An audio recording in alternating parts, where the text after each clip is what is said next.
We are back on the Rational Boomer podcast. Hopefully, your day is going well. It is Friday. It's been one hell of a busy week. We got a lot of shit to talk about, a lot of stories. Got some emails to read too, and they'll be coming up shortly. But a lot of stories this week that are kind of interesting and kind of intriguing.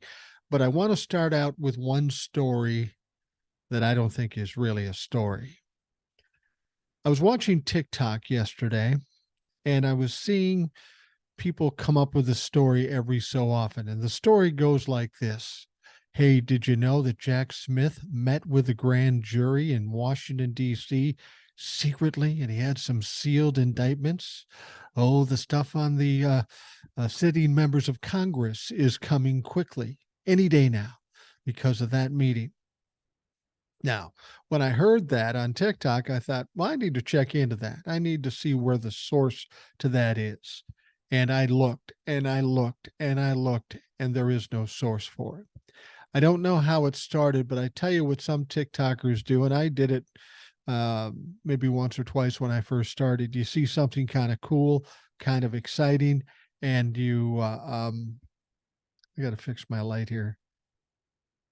You see something kind of cool and kind of exciting, and you go, I got to report on that right now. And you don't check into it and you do it, and then you look dumb when it's all over. But I heard this and I thought, this is interesting. It could be possible because I believe that's ultimately going to happen. I think that story will be true, but is it true today? Is today the day then that's going to happen? So I checked every legitimate source I normally read to see if there's any mention of it. Not even telling me the same story, any mention of Jack Smith meeting with a grand jury yesterday. There isn't any. There is no source for that story.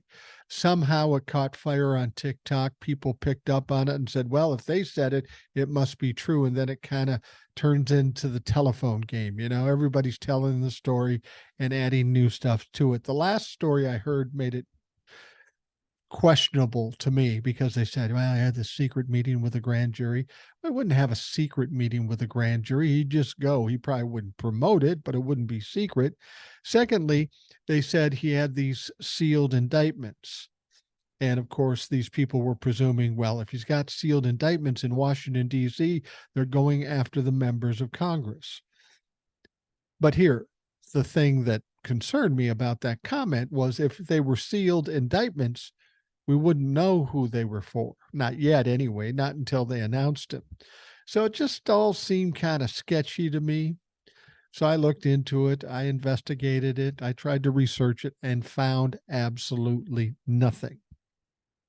So as far as I know, that's a non-story. I think it's going to happen. It's just not happening right now that I know of. Now, I'll acknowledge I could be wrong. Maybe I just couldn't find it.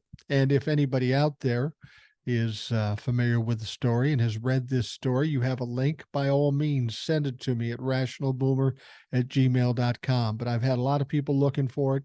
After I talked about this on TikTok, nobody's found anything. And that's the frustrating thing. I get a lot of tips on TikTok, but I really have to check them out afterwards. And I don't think anybody's trying to be mean or do anything more than they see something from somebody they think they trust and they get excited about it and they want to be the first one out there to report it. And then oftentimes it slaps you in the face because you're fucking wrong. So if you see that story, for the moment, I don't think it's a story. I don't think that's happening yet. Maybe it did happen and it wasn't reported and maybe somebody had an inside track. I don't know. The important thing is the sitting members of Congress will get their due when they get their due. Is it today, tomorrow, next month, 2 months from now? It doesn't matter. They're going to get got. And that's all I really care about. All right, let's get to some emails. This first one comes from Joe. He says, retired after 24 years in the Marine Corps, thought I was a conservative voter up until the Trumplafuck showed up. Your commentary is spot on. Keep up the good work. Master Sergeant, USMC, retired Joe. Thank you for your service, Joe. Thank you for the kind words. And I appreciate that. You know, a lot of people think military folks are all Trump humpers. That's just not the case. Um, I think a lot of people had high hopes for Donald Trump and how he would handle the military, but he dropped the ball and he failed and he didn't do fuck all. Um, I think there's a lot of conservative people that kind of fell away from the Republicans. But here's the thing, you haven't really changed. You're still conservative. The fact is, the Republican Party isn't conservative anymore. They're actually nothing. They're obstructionists. They're do nothing. They certainly aren't conservative after Donald Trump's administration tacking $7 trillion onto the debt. So I think you're still conservative, and that's cool. But I think the Republicans took the wrong trail because they are no longer conservative. All right. Next one comes from Garage Door Jeff. Hi, Boomer. Trust me, I'm the last guy to call out someone's looks. Hell, you have a better chance at a modeling career than I do, if that informs you at all. That's sad. That's sad because as much as my face is on TikTok, on YouTube, nobody said to me, you know, you should be a model. That's never happened to me and never will.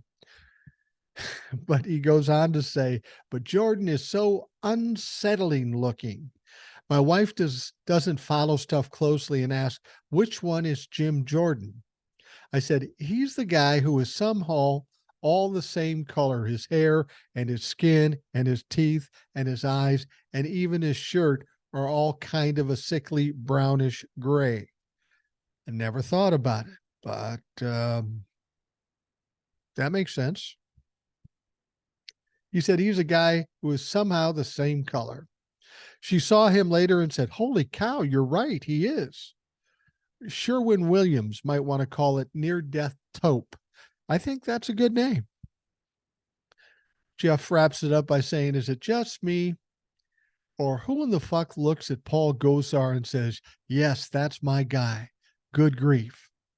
Best Garage Door Jeff. Yeah, Paul Gosar's weird. I mean, he's just weird, and he's got weird tics and weird faces that he makes. And somebody said, well, he's got some disease. You should feel sorry for him. No, he tried to overthrow this country. Any weakness I see in Paul Gosar, I'm going to fucking exploit. He should be gone. He shouldn't be in the House of Representatives. He shouldn't be anywhere near any kind of power at all. And if he has an illness, good. I hope it gets worse. Under normal circumstances, people would hammer me for that, and I would welcome it. You know, I'm fine with that. I say a lot of stuff. I've always had this situation, whether I was at work or I'm dealing with family, and I'll say something that kind of cuts to the bone, but it will be accurate. And as soon as I say it, the first thing people do is laugh, and then they say, that's terrible. You shouldn't say that. I go, wait a minute. You fucking laughed at it. You're just saying this to cover your ass. You agree with me. You know it's accurate and you thought it was funny and you laughed. You can't shame me now because you're just as guilty. Anyway, thanks, Jeff. I appreciate the comments and they are well taken. And I couldn't agree with you more. You know, the funny thing about Jim Jordan, he's got that wrestler look. Now, I used to wrestle when I was in junior high school and high school. And I did pretty well when I wrestled, but by the time I got to high school, I said, fuck this. I'm gonna talk to girls and drink beer. And I did. But wrestlers, good wrestlers, always have that same kind of look. It's kind of a Neanderthal, Cro-Magnon look because they're really in unbelievable shape. I will tell you this, I played football, I ran, I lifted weights and all that stuff. I was never in better shape than when I wrestled.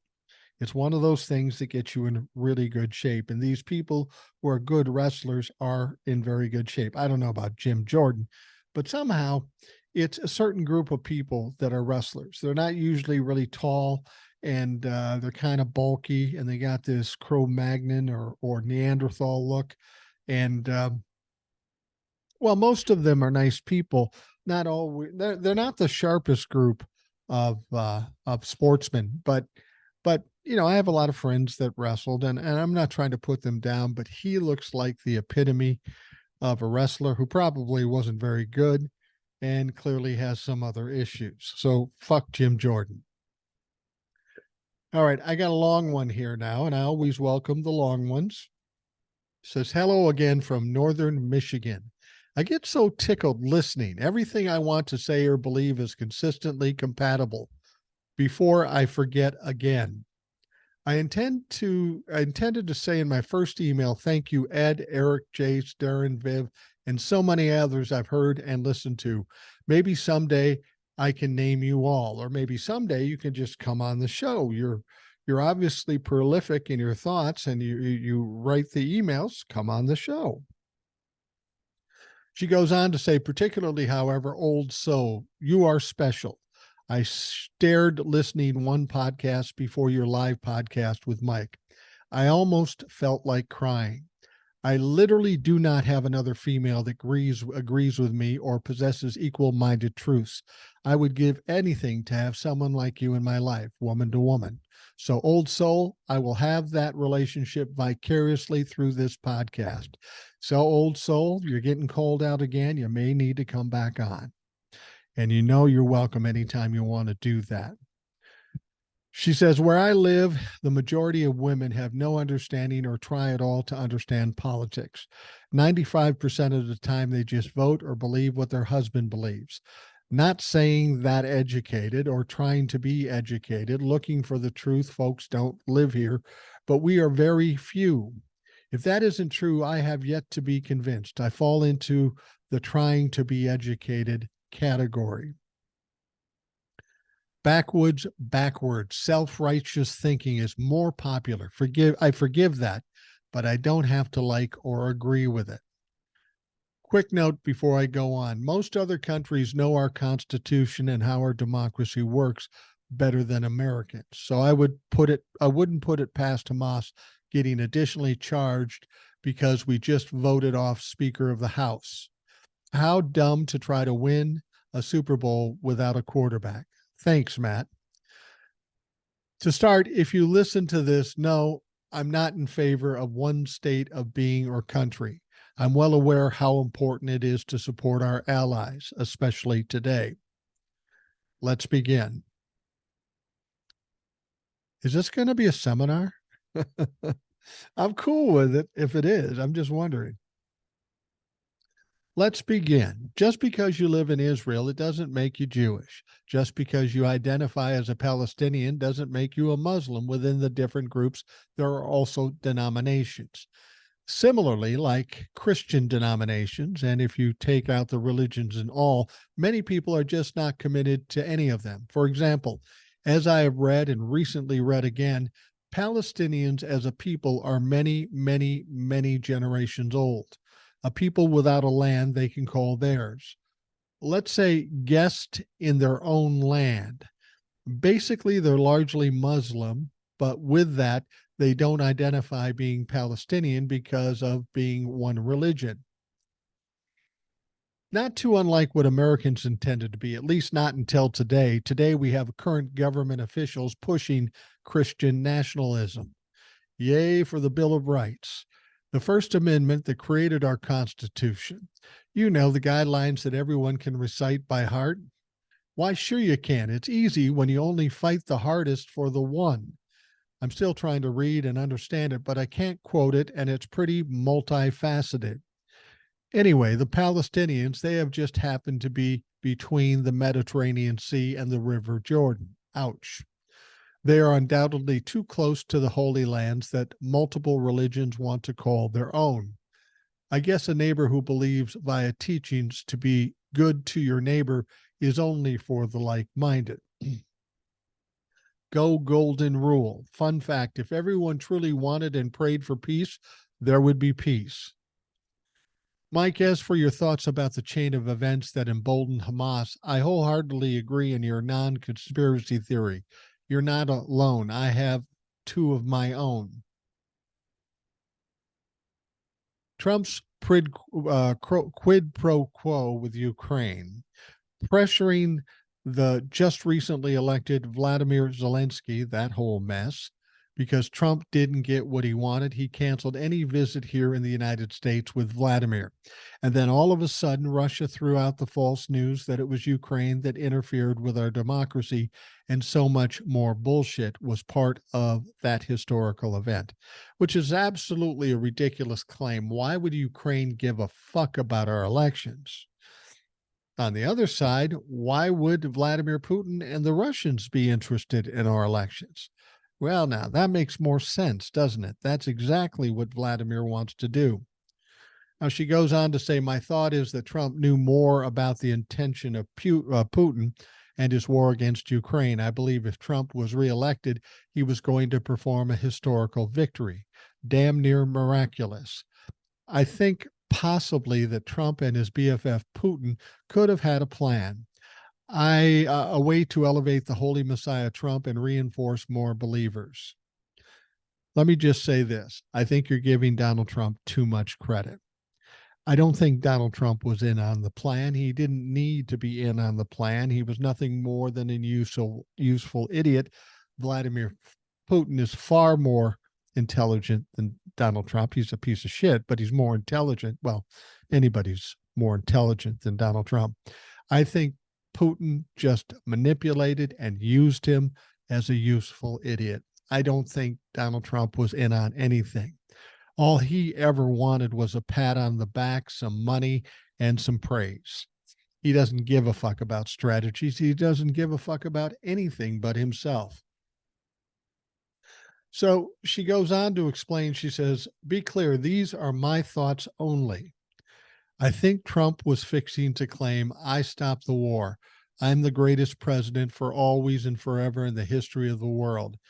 If any of this theory of mine could possibly be true, the end result would again leave Trump a fool. No doubt any possible agreement with Putin gets broken. It's conceivable. Something to think about. Ukraine is sitting on vast amounts of precious metals, rare earth metals, and probably a whole lot more. Let's face it, Trump thinks he and Putin are buds. To me, that alone is very scary. Imagine the reaction that would have been in our not so distant past, especially by those who fought World War II, fighting for ours and others' freedom from fascism. Those that understand and were against Soviet socialism and communism. Spies we incarcerated for treason for life without parole. No questions, easily agreed upon. Things all Americans believed in. Now we have Americans loving Putin. Geez, what is happening? Yeah, it's ironic that that would happen with the Republicans because, back in the McCarthy, the old McCarthy days and the Red Scare, and even when Ronnie Reagan was in office, we hated the Russians. We absolutely despised the Russians. They were accusing people of being communist and being tied to Russia. If you had anything to do with Russia, you were going to be called out. Anyway, in addition, Trump has a whole lot of money tied up in Russia way before 2016, all the way back to the early 90s. And let's not forget, Trump held meetings as our president privately with Putin. Yeah, that's the one thing that's kind of interesting, kind of concerning. Lastly, number 2, the stolen election. It would not surprise me if there weren't dirty deals. Let's say you invested in and you think something is a sure thing, rigged to be so, and it turns out far from the plan. You might just start screaming, it can't be. The outcome is a lie. I think this way because I'm not a huge fan of magic. Don't get me wrong. I like imagination and mystery, even mystical things, keeping childlike imagination alive. But when sleight of hand crap is way too dangerous, swaying the trust from our allies and global leaders away from us, now questioning our democracy that so often is coveted. The sleight of hand has created more corruption infestation. Would be, should be, sane, rational people are trading their lives, wealth, integrity, moral code, kindness. Shall I go on? I'm out. I should digress now. Anyone think I'm crazy? No, I don't think you're crazy. I think you're thinking, and I'm glad you are, because more people need to be thinking. She says, anyone think I'm crazy? Bring it on. Take care, be blessed, and be kind. Thank you. TTFN Kate. Well, thank you, Kate. I appreciate it very much. A very heartfelt and informative letter. And like some of these emails I get, I think there's some college credit to be had. That's the one thing I like about these emails. I learn a lot from the listeners. That's why I always enjoy having them on the show.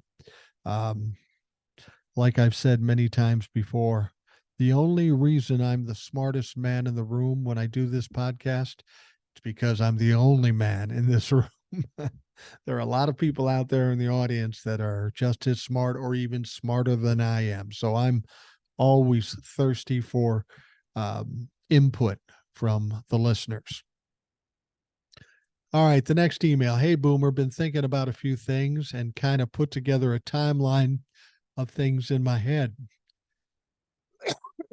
Excuse me. Old man cough, not COVID. I don't claim this as an original idea, nor can I prove any of it, but it all seems to fit. As has been pretty much proven, Trump had classified info, and some of it was leaked. Some say it was Israeli info on air defense to Russians, but with the sheer amount of data he had access to, it's hard to say whom he told what to. In terms of the documents that he stole, that's true, but remember the story. Right after being inaugurated, he met in the Oval Office with 2 Russian spies. There was a report that he inadvertently gave away some top secret information. Oh, he's new, cut him some slack, no big deal. But when they told us what it was about, it was interesting because what it was about was Israeli military. Now, maybe that's not the information that caused this whole war thing, but we know in fact that Donald Trump gave top secret documents of Israeli military information to Russian spies. That is a fact. That was reported, and that's a given.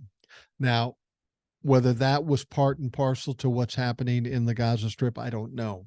But we know he gave top secret information to Russian spies. So it isn't too hard to imagine that he did it more than once. The current mess in Congress goes back to 22 midterms, the 2022 midterms coming up on a year ago. I've seen it reported that Hamas had been planning an attack for about a year. Why did they not attack earlier? They knew U.S. congressional leaders had everything messed up, but could still function in an emergency. The attack was launched about a week after Kevin McCarthy was kicked out. That's interesting timing. They were watching and waiting for a time when the U.S. could not respond quickly, if at all. Yeah, I got to believe that was part of the situation. That's probably in the thought process when they made this attack. What happens in the U.S. is being watched by the rest of the world, and it extends beyond our own nonsense. These people need to start looking past the end of their own noses and grow up. Obviously, this is speculation on my part, but it makes sense. Hope to find time to come on your show and shoot the shit. Douglas, father, artist, human. Well, Douglas, you're more than welcome to come on the show, and I'd welcome you. I'm always looking for help when it comes to doing the podcast. But I don't think you're too far off. I mean, all we can really do is speculate, but we've got to do it critically. And we speculate based on the evidence we know. And that's what you're doing here. And I don't disagree with you. There's a lot of things we need to look at, things that don't seem right, and we should check into it. No question about it. All right. One of the big stories from yesterday was, of course, Joe Biden. He went to Israel, then he came back here and last night gave a talk. I don't know if you saw the speech, but a lot of people, even people on Fox, are saying this is one of the best speeches that Biden has given since becoming president. The interesting thing about that speech, it showed that he's smart, he's focused, and he knows what he's doing. On the other side of the coin, you listen to anything that Donald Trump says, and he's referencing Obama and all these. He doesn't know where the fuck he is. But Joe Biden looks sharp on top of it. And he's got a lot of international diplomacy in his background. So if we're going to have somebody going over there dealing with these people, Israel and Hamas, it's best that it's Joe Biden. Joe knows a lot of these people. As a senator and as a vice president, he got to know Netanyahu. A lot of people think, okay, he's supporting the Israelis, so we're mad at him now because everybody has a side in this deal. And that's why I don't take sides in this deal. I don't know enough about it. And no matter what side you take, you're going to get hammered from the other side. It just goes without saying. There's no point in putting the money down on either side because you're going to get hammered. And I don't like to offer up opinions on things I know very little about. I don't know all the facts. But Biden did what he was supposed to do, and everybody's suggesting that he's sanctioning genocide and all that shit. I'll tell you what Joe Biden did when he went over there. His intention wasn't to say, well, we're for the Israelis and we're going to fight for them, or we're going to send them a bunch of money to get more bombs and missiles and shit. Granted, there is going to be some subsidies, there is going to be some support from America, but that's more because they're an ally and that's what we do. But in addition to that, Joe Biden was also trying to quell things a little bit. You know that Israel is looking at the possibility of a ground invasion with some 300,000 troops. Well, if that happens, it's going to get uglier than it already is, and it's pretty fucking ugly. And then Iran's going to get fired up and they're going to want to stick their nose in it. Joe's trying to keep things cool, trying to keep it settled down as much as he can. He also went in there trying to get some relief to the innocent Palestinians that are caught in the crossfire, which he did do. So he did a lot of good over there. He did exactly what he was supposed to do. He wasn't going to go over there and be the tough guy, but he was going to ask tough questions, which he did. I'm thankful that Joe Biden is the one handling this, because if it were Donald Trump, he would fuck that up too. And then we would have a third world war. But now, just fresh off that visit to Israel, President Joe Biden pitched a $100 billion plan Thursday night to help both that country and Ukraine defend themselves, as well as to provide humanitarian relief for the 2 million residents of Gaza. He said, I know these conflicts can seem far away. It's natural to ask, why does this matter to America? Let me share with you why making sure Israel and Ukraine succeed is vital for America's national security, Biden said from the Oval Office. It's only the second address like this he's had since he's been president. He says, history has taught us that when terrorists don't pay a price for their terror, when dictators don't pay a price for their aggression, they cause more chaos and death and more destruction. And he's absolutely right. It's like a bully. If a bully comes up and bullies somebody and gets away with it, he'll bully somebody else and he'll keep going until somebody stops them in their tracks. And that is why America gets involved. You got Russia going after Ukraine. If you let them just run over the top of Ukraine, you think they're going to be happy? No, they're going to go to Poland next, or Belarus, or wherever they're going to go. And it's going to spread like a malignant cancer. And that's why you have to stop it before it goes too far. Now, while Biden has many times over the past year and a half explained his rationale for supporting Ukraine in its efforts to fight Russia's invasion. This was the first time to do so in a primetime speech. And that's important. A lot of people were watching, and he needs to inform people of what he's doing and why he's doing it. Because you've got the Fox Newses or just the people on the internet making these claims and trying to make Joe Biden responsible for these wars and such. And if that's all you hear, maybe that's all you believe. I mean, if you're stupid, and we know Trumplefucks are stupid. Now, in it, he drew parallels between Hamas and Russian dictator Vladimir Putin to make his case for military help for Israel and Ukraine. Hamas and Putin represent different threats, but they share this in common. They both want to completely annihilate a neighboring democracy, Biden said. He said he would send Congress an urgent budget request on Friday to fund America's national security. It's a smart investment that's going to pay dividends for American security for generations. Now, Biden detailed both his trip to Israel on Wednesday as well as his journey to Ukraine 8 months earlier. He again emphasized his insistence in conversations with Prime Minister Netanyahu that Israel must abide by the laws of war as it carries out its military actions against Hamas, which meant safeguarding the Palestinian civilians who are also victims of the terror group. Now, Israel has been pummeling Gaza with airstrikes for the past week and a half or so, and is expected to launch a ground offensive there in the coming days. We mourn every innocent life lost. We can't ignore the humanity of innocent Palestinians who only want to live in peace, Biden said. He also reminded his audience of the tactics of Russian soldiers who have used for what they've used against Ukrainians since the invasion began.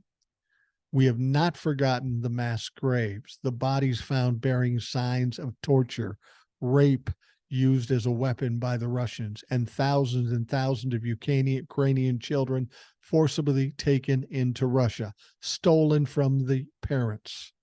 He said, it's sick.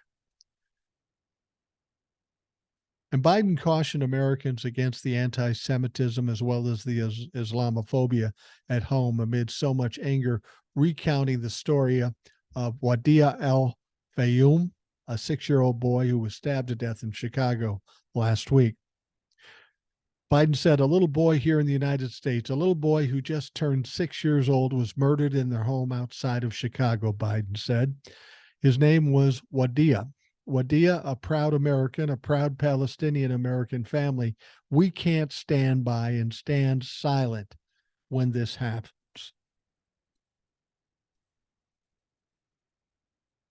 Now, this is something Biden had to do.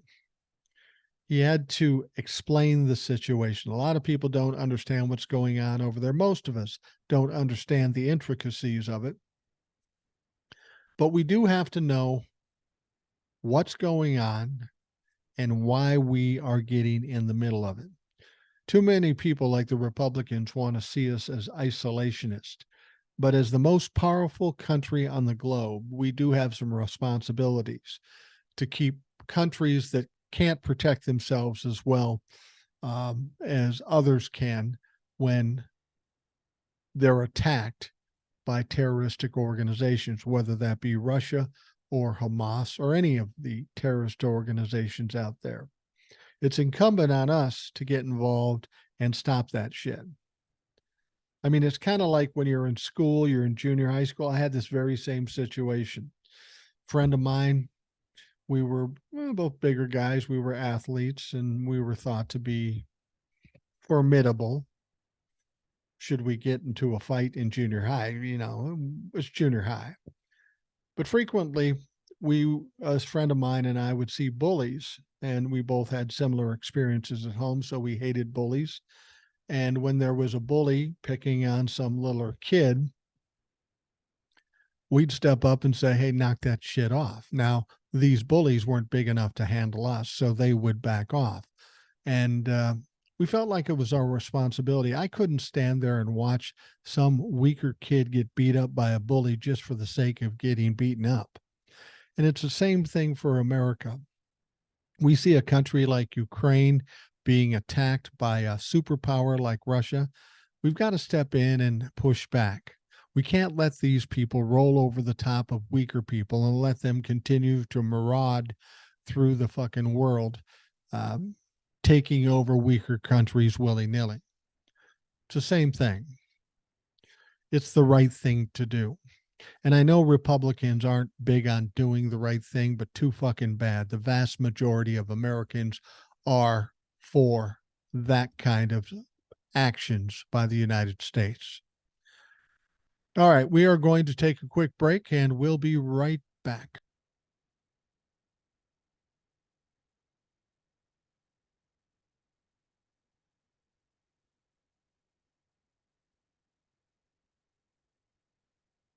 So, the first trial in the Georgia RICO case is scheduled to start today, kind of. They are going through 450 jury prospects and juror prospects, and they're going to pick a jury, and then things start next week. We know this case was going to involve Kenneth Chesebro and Sidney Powell. But hold on a second, something has changed. Because you see, Sidney Powell, Donald Trump's lawyer and one of the architects of the attempted coup, has decided to plead guilty. She pled out. She will not be going on trial because she pled out. And they gave her a hell of a deal. Had she gone to court and been found guilty, she could have spent anywhere from 5 to 20 years in prison. It was that bad for Sidney Powell. She was involved in a lot of shit. If you remember back on December 18th, 2020, 2020, just before January 6th, she was in that meeting in the White House. You may recall this. It was a Donnybrook, as they say from time to time. They were yelling and screaming and fighting and arguing and all kinds of things. And it was about coming up with ideas to overthrow the country. And then the lawyers came in and more yelling, more screaming. But Sidney Powell was in that meeting. And that's interesting. And we'll get to that in a moment. But Sidney Powell is probably the closest person to Donald Trump that has so far pled guilty. The one person that knows more about the interactions with Donald Trump regarding January 6th and what went on down in Georgia. This has got to be making Donald Trump a little nervous because we know that Sidney Powell and Donald Trump had a lot of one-on-one conversations. Now, Sidney Powell, in this case, with this pleading out, she is only going to get, 6 years of probation, some fines, and she must testify. And she must testify against all 18 of the other co-defendants, including Donald Trump, Rudy Giuliani, Mark Meadows, Jenna Ellison, all those people. She's got to testify and she's got to be forthcoming and she's got to be honest or she will go do jail time. She did the smart thing. She pled out. She saved her ass, sort of. She's going to pay a price, but not nearly the price had she gone to court. All this stuff she talked about and seemed so sure about, in the end, she knew she was committing crimes and she pled out. So she will not be in the court case come Monday when this is supposed to start really happening. Now, the interesting thing is her co-defendant in this case, who's also going to trial, is Kenneth Chesebro. He's also a former Donald Trump lawyer and apparently the architect of the fake electors scheme. He was offered this same deal and he passed on it. He didn't take the deal. which surprises me. He's supposed to be an intelligent lawyer. He clearly knows that he's fucking guilty, and he knows he could end up going to jail for 20 years. Why did he turn it down? Well, he's still got some time to to take the deal up until after the jury is seated. Then he can do it up to that point. And I have to believe that if he has any intelligence at all, that that's what he's going to do, but maybe not.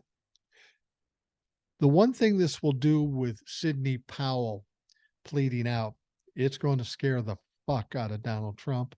It's going to scare the fuck out of Mark Meadows and Rudy Giuliani and Jenna Ellison and all these people. They're going to be scared shitless because they're high enough up on the food chain where they probably won't get the option to flip. Because who are they going to flip on? I mean, who is Donald Trump going to flip on? Donald Trump is the top of the food chain. It all comes back to Trump.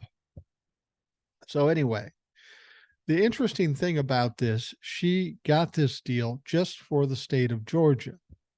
And there's a lot of things that will come out of her testimony that may have some impact on the January 6th federal case by Jack Smith, because she was involved in all that shit. Now, normally, if you cut a deal, you would cut a deal for the state level and the federal level, and she didn't do that. And that tells us that something is going on with Jack Smith and Sidney Powell. He maybe doesn't think he needs her testimony. And if he doesn't, he's not going to cut her a deal.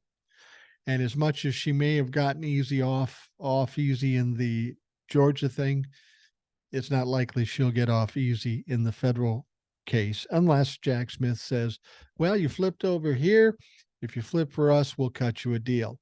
She's still likely to do jail time. What she did was pretty egregious and pretty nasty. So I think she'll have to do some time, but if she flips, she'll have to do less time. But again, the question is, why didn't Kenneth Chesebro take the deal as yet? That's interesting. But I will tell you this, now that Sidney Powell has taken the deal, you're going to see a number of other people in that group of 19 taking deals if they have the opportunity. Not all of them will generally have the opportunity because, like I say, they're too high up on the food chain. But there's going to be other ones.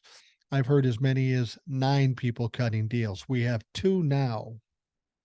Scott Hall was the first one. He's more with that, what is that Coffee County thing where they were trying to get data off the voting machines. But while Sidney Powell is going to get probation in Georgia, there's going to be a lot of questions that need to be asked.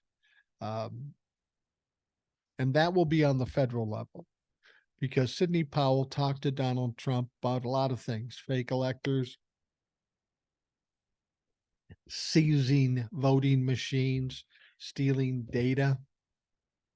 Yeah, she's going to have a lot of shit on him that's going to fuck him over in Georgia and on the federal level.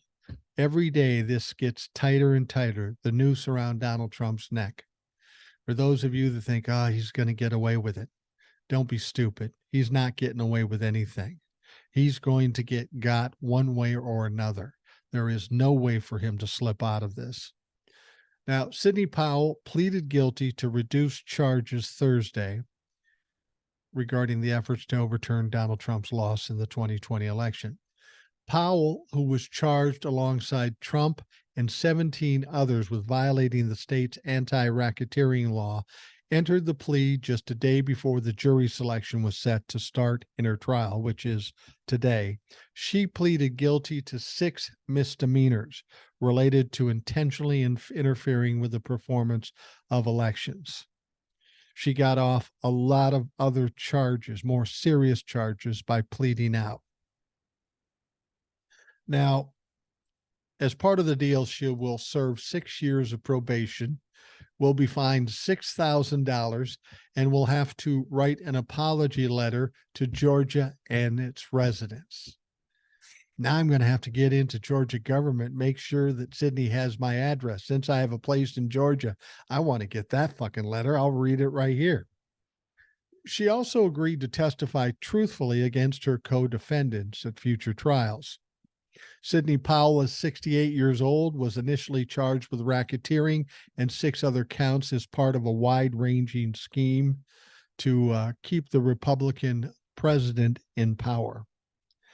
She is full-on batshit crazy, and she's a rat now. And if she's going to be asked to be a rat in the federal case, you might as well go full rat. If you're a rat, you're a rat. And Donald Trump is not going to like you, and he's going to try to diminish you and discredit you and talk shit about you. So, Sidney, get ready. Your Lord and Savior is going to betray you.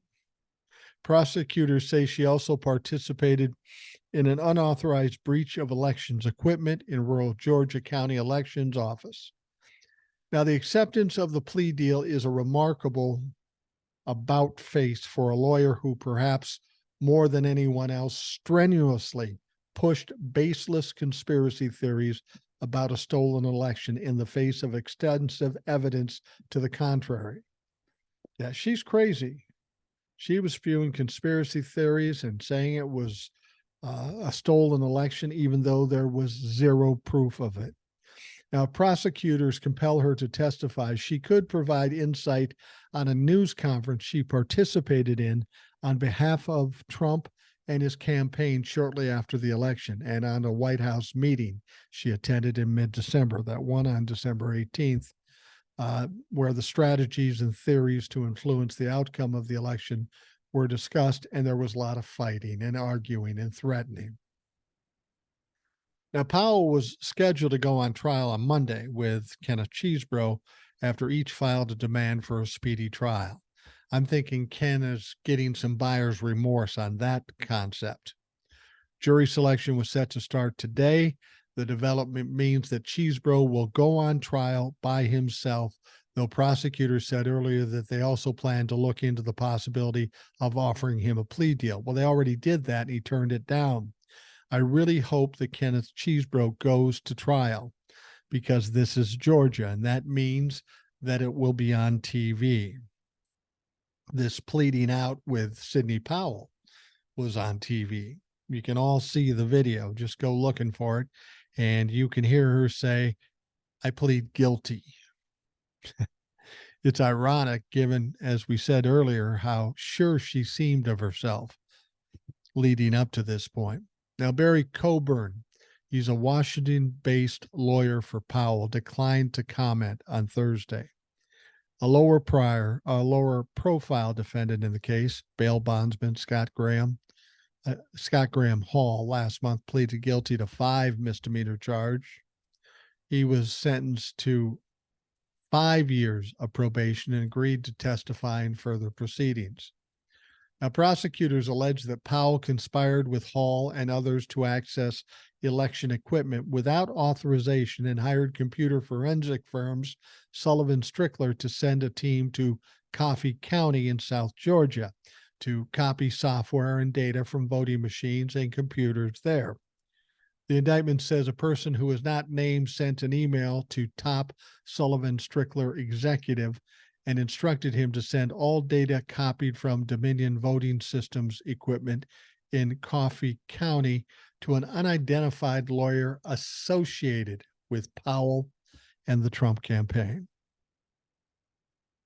Yeah, they got him. They got him. Now, one of the revelations from Sidney Powell's hearing on Thursday is that her agreement relates to cooperation on all state charges, leaving federal charges against those accused of election interference off the table. Now, Andrew Weissman, the former senior prosecutor under special counsel Robert Mueller, he assumes that meant federal prosecutor Jack Smith wasn't willing to work with Powell. She's an unindicted co-conspirator. She is going to get an indictment. And apparently Jack Smith is saying, yeah, I don't need you. We're just going to put you on trial. Weissman says, and how do we know that? Because one of the questions that she was asked at the hearing was by the court saying, Have we recounted all agreements that led you to plead guilty? And they were only with the state. Nothing mentioned about the feds. Weissman says, why is that significant? If she was going to be saying things and has said things that could implicate her federally, no lawyer, and she's a lawyer, and she has a lawyer, you don't do that without what's called a global resolution. And so this, to me, Weissman says, suggests that she is giving information so far, at least, that deals with Coffee County piece, but not with the broader piece. Otherwise, she would have done everything she could to try to get the broader deal. Apparently, Jack Smith isn't willing to play ball. And as Muscles and Nursing says, I love that for her. He went to discuss the plea deal she did make in the Fulton County election interference case, which meant she wouldn't get jail time if she worked with the prosecutors in more detail. Now, Weissman said it is really interesting that she has this obligation to testify truthfully. She, in that sense, is just like Alan Weisselberg. Remember the CFO of the Trump organization who took a narrow plea, but part of his plea agreement was he gets a very good deal, actually goes to jail. He has to do 5 months. The judge says, if you don't testify truthfully, that deal's off and you go to jail for a lot fucking longer. Now, apparently the same thing is true for Miss Powell. If she now lies and asks questions and has asked questions broader than Coffee County, she could do more time than probation. And that's sort of a plus for the prosecution. Coffee County was where Republican Trump supporters broke into the county building where electronic voting machines were being held. They took information, tampered with it. Now, the former lead investigator for the January 6th committee, Tim Heaphy, recalled some of the questions that were asked as part of the interview with Powell and those like her around December 18th, the meeting in the Oval Office. What was the basis on which you would be potentially appointed a special counsel to investigate election fraud? Remember that? Donald Trump was going to appoint her as special counsel. He went on to say, what is the basis by which the president had authority to seize voting machines? I'd love to see her answer that. There is no authority to seize voting machines. That's where the coup starts. Those were kinds of extreme measures that were discussed at the meeting. So her firsthand account of what she told the president, what others told the president, directly bears upon his state of mind, which, as we've discussed repeatedly, will be the central focus for Jack Smith. Now let's talk about some goofy shit. And who's more goofy than Representative Jim Jordan? We know what that deal is. He had the first vote. He lost 20 Republican votes. He didn't even come close to being elected Speaker of the House. So he says, well, do it again tomorrow, which they did. He lost again. This time he lost 22 Republican votes. It's getting worse every time. So there was some thought that there would be another vote yesterday, but Jim Jordan called that off.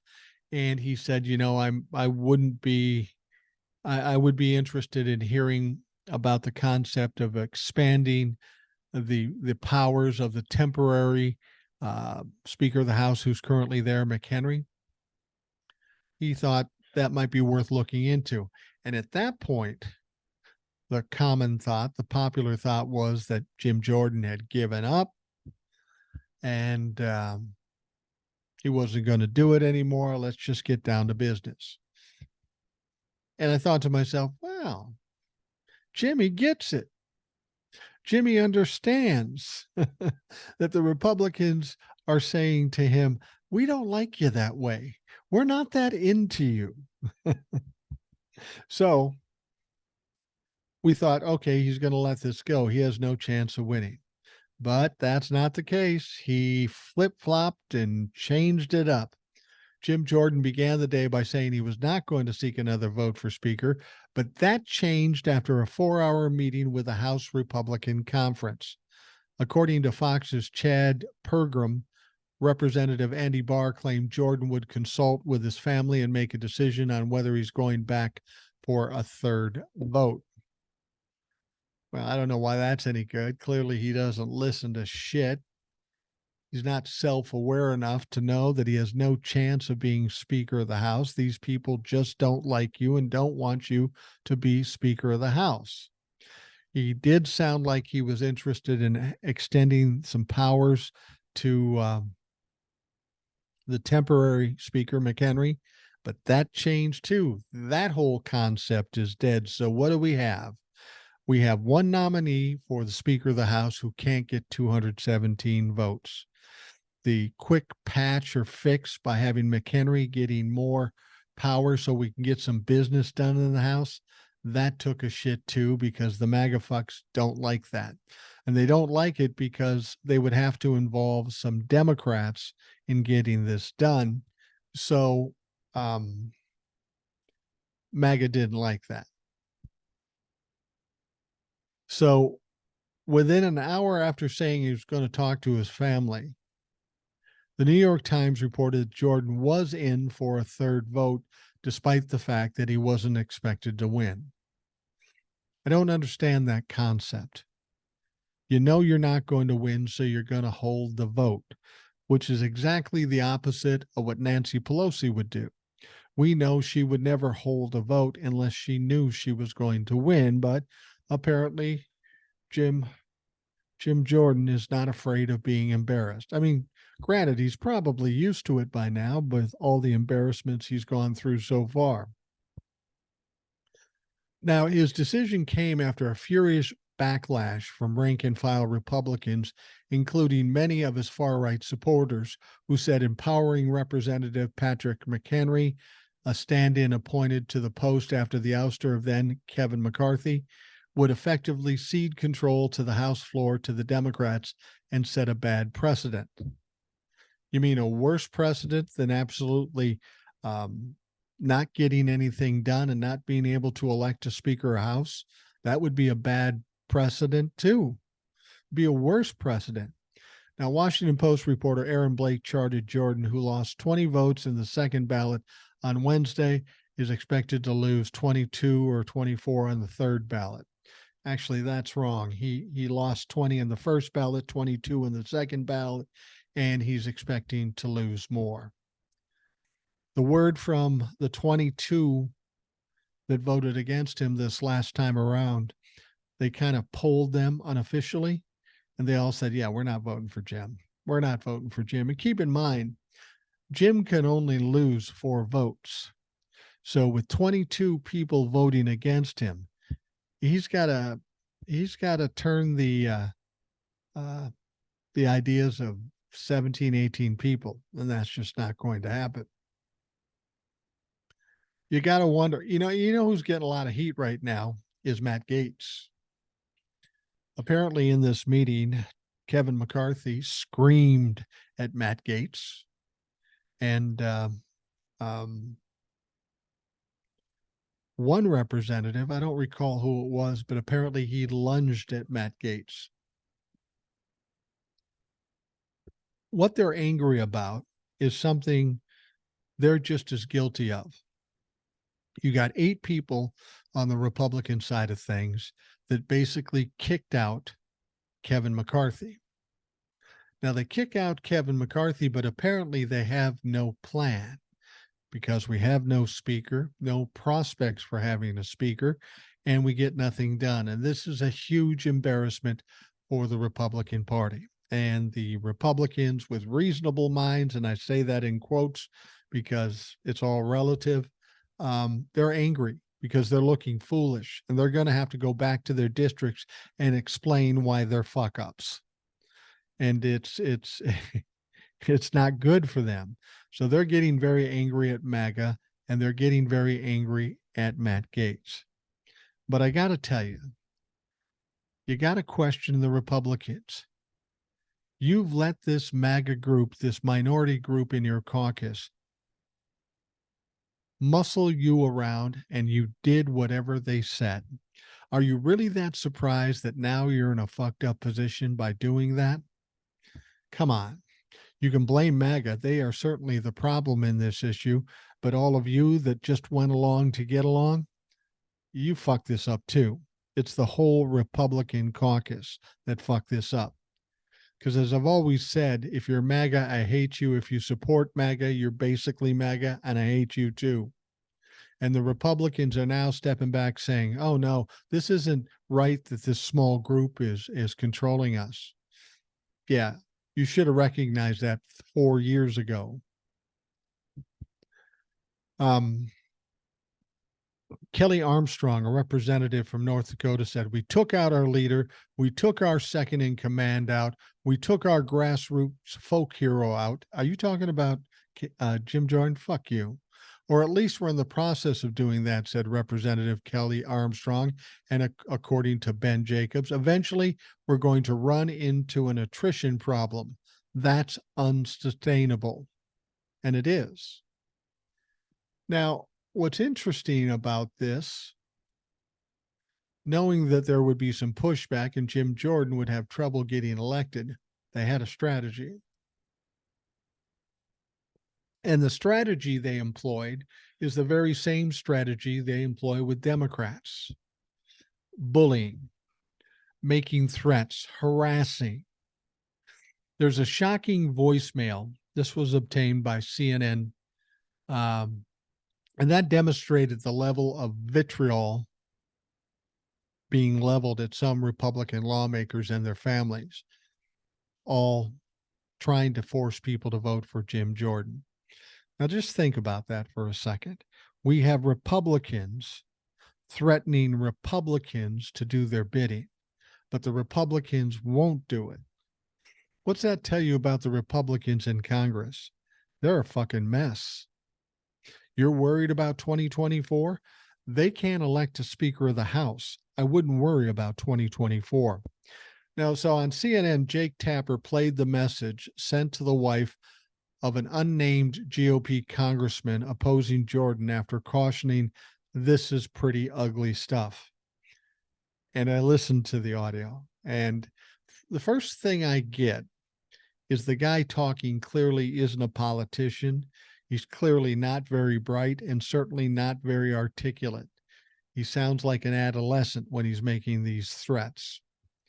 Call began, why is your husband such a pig? And only got worse from there. Why would he goes on to say, why would he get on TV and make an asshole of himself? Because he's a deep state prick. Yeah, that's got to be what it is. Because he doesn't represent the people.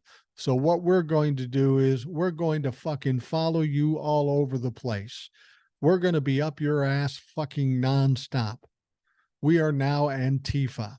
We're going to do what the left does because you're fucking FAGGOT of a husband gets on TV.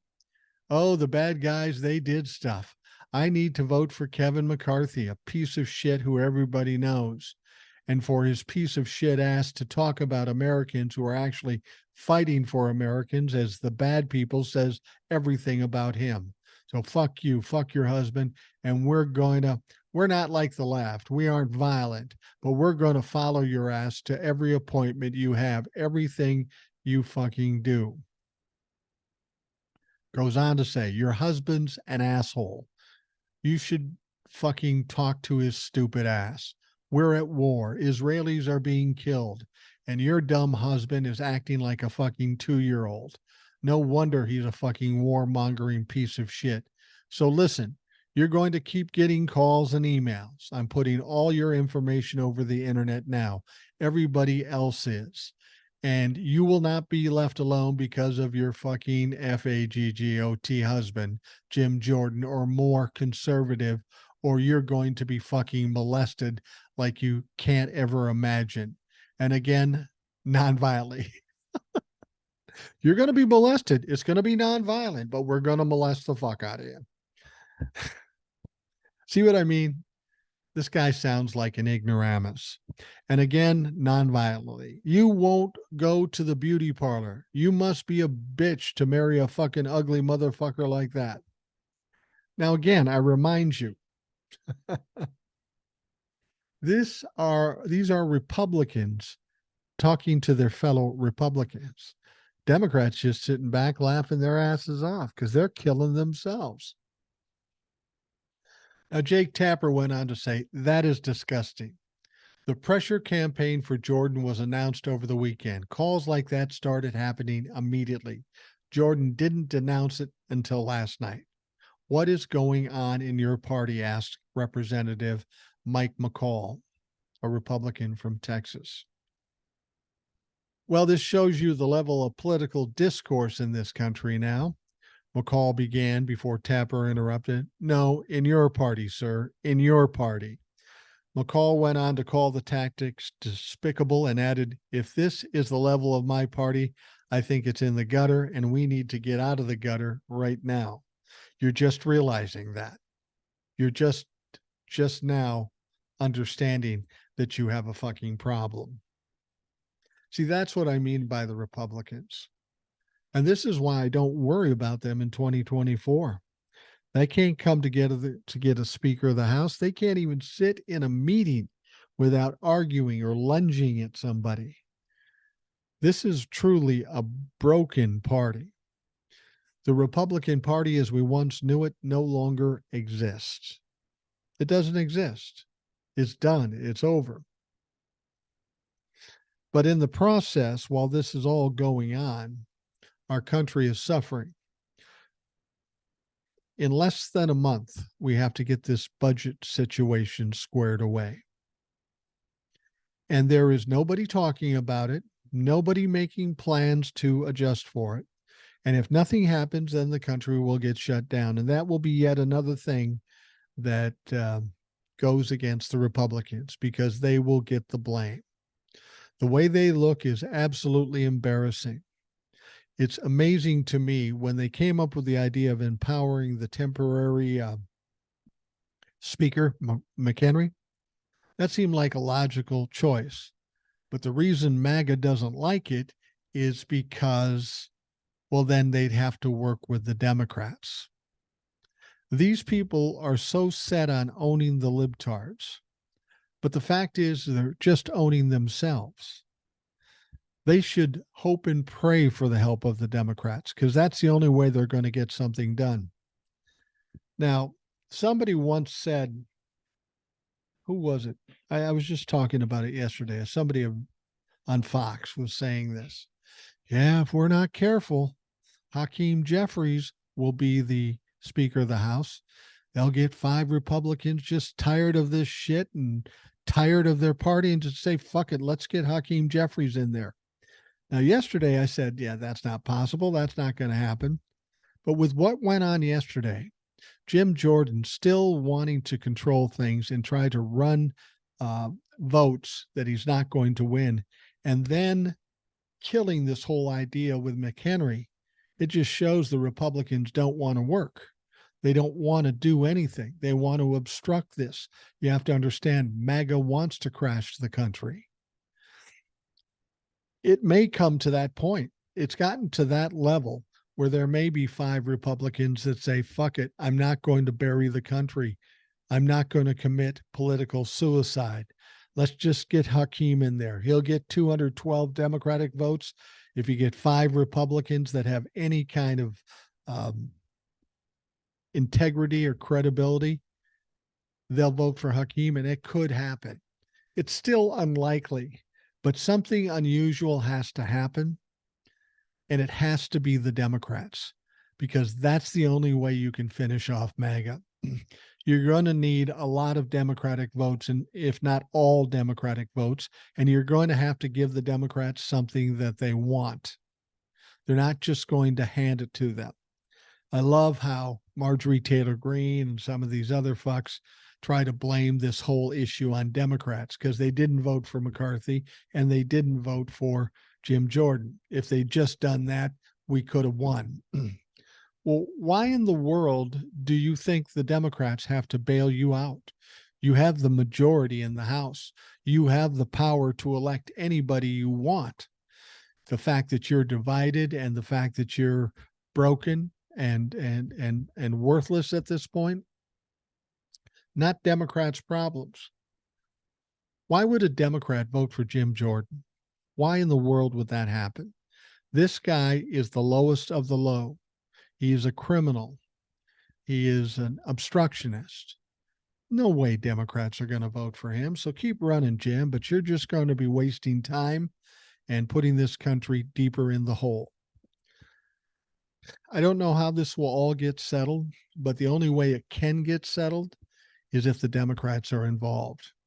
I'd love to see Hakeem Jeffries be the Speaker of the House. I just don't see that happening. But as I've said so many times before, I can be wrong. And in this case, I'm hoping I'm wrong. But we've heard Liz Cheney and we've heard some other people that could get elected that the Democrats would go all in on and almost ensure this person getting elected. But the Democrats aren't just going to keep them on the honor system. They're going to have some assurances. They're going to have some leverage because the Republicans will promise the world and then not deliver. We know this is true because that's exactly what Kevin McCarthy did. Cuts a deal with Biden. Then when it comes down to trying to set the budget, he ignores the whole deal. Kevin McCarthy is a piece of shit too. I got an idea. Maybe if you nominated somebody who wasn't a piece of shit in the Republican Party, you might get them elected. Maybe if you work with the Democrats. I know MAGA is just hating the idea of having to work with the MAGA or with the Democrats, but that's really the only way this motherfucking thing is going to get done. It's the only way. And the fact that they said, well, if we do this thing with McHenry, we'll cede power to the Democrats. Bitches, you've already done that. The Democrats have far more power in the House, even though you have the majority. And the only reason that is the case is because you dumb motherfuckers gave it away. And every day you wait and every day you don't have a Speaker of the House, you give more away to the Democrats. And you almost guarantee that the Republicans will lose the majority in the House in 2024. So keep it up. Your pride and these stupid strategies just don't work. You need to acknowledge that you're wrong, step back and do something different. But we know that Republicans are incapable of doing that. So that's not going to happen. There's going to have to be a small faction of Republicans that go to the Democrats and say, fuck it, let's just do this, whatever that might be. That's the only way this is going to get rectified, but it needs to get rectified right away. And you saw how Biden put some pressure on these fuckers. He's suggesting these packages to help Ukraine and Israel and the border and all this stuff. He's putting the pressure on for them to get something done. But we know they can't get anything done because they don't have a Speaker of the House. So Joe Biden has set them up. Here's what I want to do. I have a plan. Here you go. Get it done. And they won't get it done. And once again, they will look like pieces of shit. And it will cost them in 2024. All right, we are going to wrap up the Rational Boomer podcast. I want to thank you for taking the time out of your day. Hope you have a great day. Ed will be on the program probably not till Monday, I think. I'm not sure, but he'll be on sometime soon. And I have another gentleman who's actually from my area that's going to be on the show. He's a musician. He had some music stories and he wanted to talk about some of that because of the music stuff I've talked about. He's also a listener and such, so we'll talk about politics too. It'll be an interesting program, no question about it. So you'll want to be looking for that. I'll give you a heads up when it's coming up. All right. I hope you have a great day. We will talk to you again tomorrow.